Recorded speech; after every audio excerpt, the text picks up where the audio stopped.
عملية تسجيل المخالفة تتم طبعا عن طريق المشغلين اللي يقوم مراقبة وضع الحركة المرورية من خلال الكاميرات. في حال رصد أي مركبة تقوم بمخالفة يقوم المشغل أو المشغلة مثل الأخوات هني، مثلا هذا تقاطع الرابع مع الغزالي، زوم اوت.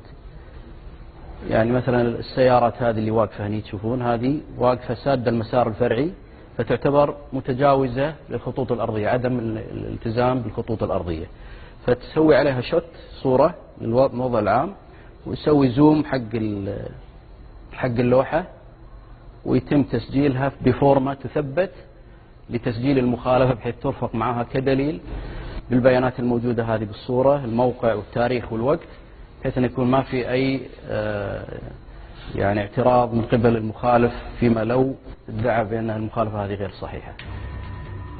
على سبيل المثال هذه السيارة واقفة في الممنوع، شو الرصيف مصبوغ باللون الأصفر والأسود، وأيضا مع هذا وقف ونزل. الحين هذه الصورة هاي تعتبر صورة منتهية وجاهزة عشان تحول لتسجيل المخالفة. موقع عام يبين الموقع في بياناته، الموقع وتاريخه ووقته، ووقوف السيارة في الممنوع، ويأخذ زوم على اللوحة عشان يبين ان هذه اللوحة اللي مخالفة، وتبعث عشان تسجل مخالفة ويرفق معها الصورة كدليل.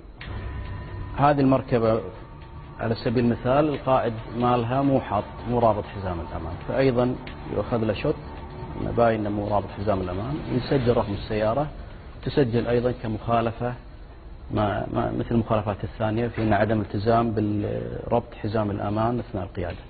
وهذا إدخال البيانات على الهيد مال الصورة عشان يبين تفاصيل المخالفة. هذا الأخ قاعد يتكلم في الهاتف خلال القيادة أيضا.